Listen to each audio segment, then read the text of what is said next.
Hi everyone, I'm Kenneth from Michelin Digital, and today we are here in a new restaurant in Duxton Road. Alright, and it's called a restaurant JAG. So come, let's find out more about the restaurant from its chef owner, Jeremy Gillon.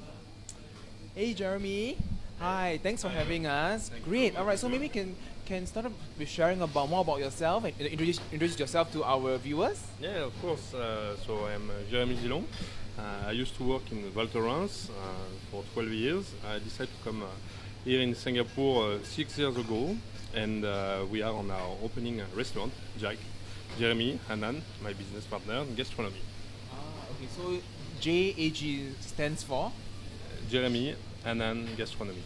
Okay, very fitting. Okay, so share with us, what's the concept here over at restaurant JAG? So actually we have one restaurant fine dining, small seating, 20 upstairs we have the bar. So we want to build two kind of environment where we can start your dinner or finish your dinner after us. We showcase some product from Savoie.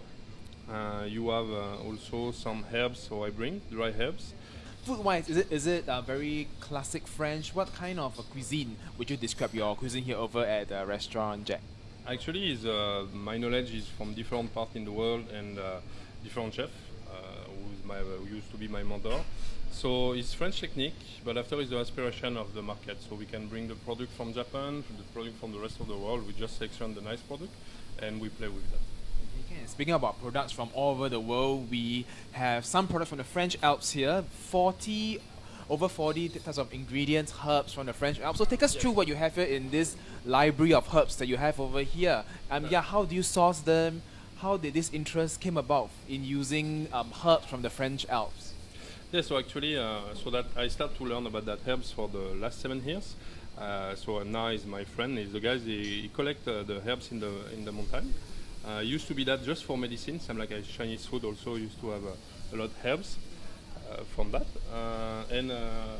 So now I decided to introduce 40 kind of herbs in Singapore, where we can play with that different syrup, biscuit, marinade, ice cream, sorbet, and still now we continue to play with that. So Chef Jeremy, share with us, what are you preparing for us today?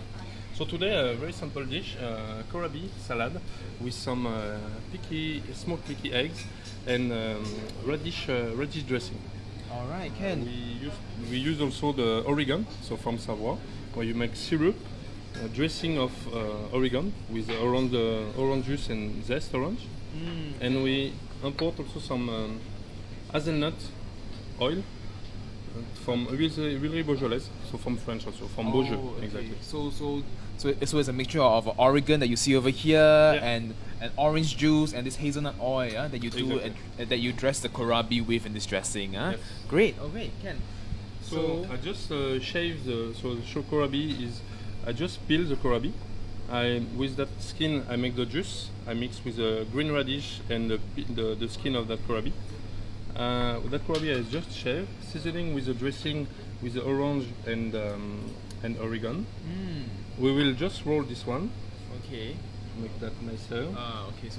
So you're rolling up these the kohlrabi. That's. So I'm seasoning with some syrup of Oregon and that orange juice with the Oregon juice. Okay. So you can see because the acidity of that dressing start to cook the vegetable and make them a bit softer, so easy after to roll. So you make some, like you can see, kind of flour. Yeah, it looks like a roast, huh? Yeah. Why do you decide to use Oregon? For this dish, mixing with the orange. Oregon is very very interesting to go with that vegetable. But that vegetable is a bit crunchy, sour, and freshness from there. And the Oregon will give some refreshing taste, and I will find my word. Sorry. It's okay, Ken, but it looks beautiful. I mean, it's really quite exquisite. It's rolled sheets of kohlrabi being rolled up, and Chef Hill has kind of infused it with a marinade that has Oregon, as you see, and that's one of the 40 herbs that he has over here that he has brought in from the French Alps, and they're mixing it with orange juice and some hazelnut oil that you see over here. Great, and the vegetables are done over here that you can see. And so what's next then? The next we will just make some drop of Oregon You have made a syrup, Syrup. from these Oregon So leaves. yeah, the process of syrup, we just infuse, or by different infusion or decoction, all the process of herbs. This one gets some wild balsamic vinegar. Then after you reduce, slowly process is 1 day to reduction. Wow, Very slowly process Okay. to reduce this one. Great, I see. You like Can. to try? Oh sure. Let's see how an Oregon syrup tastes like though.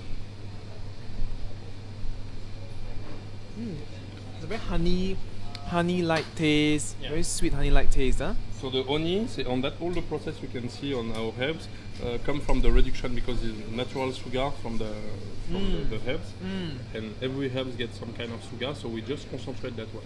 So that's why we get that all-time part of honey. And this one Yes. in Alps also, when you say honey, it's funny because we get very different kind of honey. Honey from pine, from some flower, some from chestnut tree, everything. So everything get the same, and that coming from the flowers all the time.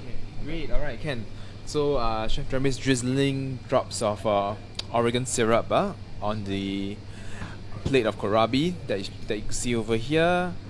And this is a starter, right? This is one of the starters that over here that they have here at Restaurant JAG. Actually, this one is for our set lunch. Our set lunch changing every month. Our cart is about 4 seasons, which we follow the 4 seasons, and we play because it's most for dinner is more omakase menu. So we play after a round with all the product we can find and play with that. Okay, great, Ken. So And just what are you garnishing it with? Almond, some just nice roasted almond to give some crunchiness and nutty. We'll after just make some garnish of red chisel. And these red chisels are actually freshly plucked. You plucked it seconds ago from a shelf that you see over there earlier. That is very. I'm lucky to get that one. Is very appreciated because since the flavor you cut 1 hour in advance or something, the flavor changing a lot. When you just plug it something like that, you get very strong. Okay, So, and of course, what are we topping out with? So now we get petrosian with a thick eggs, Pig eggs. smoked eggs. Smoked eggs, And that caviar. Peter eggs. Okay. Oh wow, let's look at that. It's so bright and orangey. Wow. And the flavor is a little bit saltiness and smoke. So it was a cure and smoke. So there is a brand called Petrosian. It's a good home in French. They do a lot of caviar actually, and they make also that smoked pig egg. Nice. And why you decide to add Peter eggs into this? Interesting to get the saltiness from that that egg, sorry, and going with the freshness from the vegetable, the honey, and the flavor of the oregon, the almond called nutty. So you get very different flavor and evolution of the palate during when you discover that dish. Okay, great. And there you have it. So and one more lastly, dish, finish the off. dressing. Yes. We finish with 2 dressings so that we get some very greeny part and some kind of dressing with a radish juice and kohlrabi skin, where we can just make some drop. And again, for finish this one, some drop of hazelnut. Okay, hazelnut oil to finish it off. Great. And it looks really exquisite. Is yours. And so many flavors that we have here embarked on the plate. The next dish is a combination of beetroot, elderberry and monkfish. So we can see the monkfish is actually very pinky. We marinate this one for 24 hours. Sorry, 24 hours on the beetroot and some herbs and everything with elderberry. Beside of that, we have the ravioli with just poach. Inside, you have the monkfish juice and beetroot.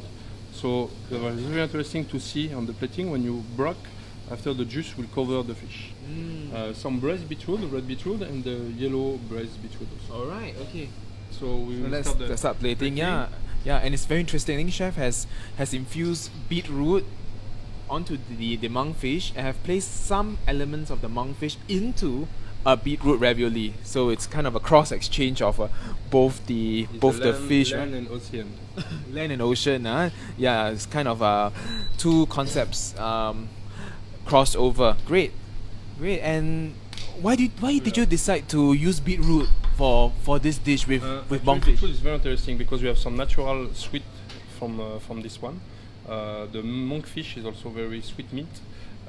So with the smokiness, because we grill this one, we marinate this one. Very interesting, not nutty, but groundy taste from the beetroot. So we play with different flavor. That's why also we'll add some raw beetroot to combine to get different texture. We have the braised one, the crunchiness from the raw, and also the juice on the ravioli. Okay, can. I see.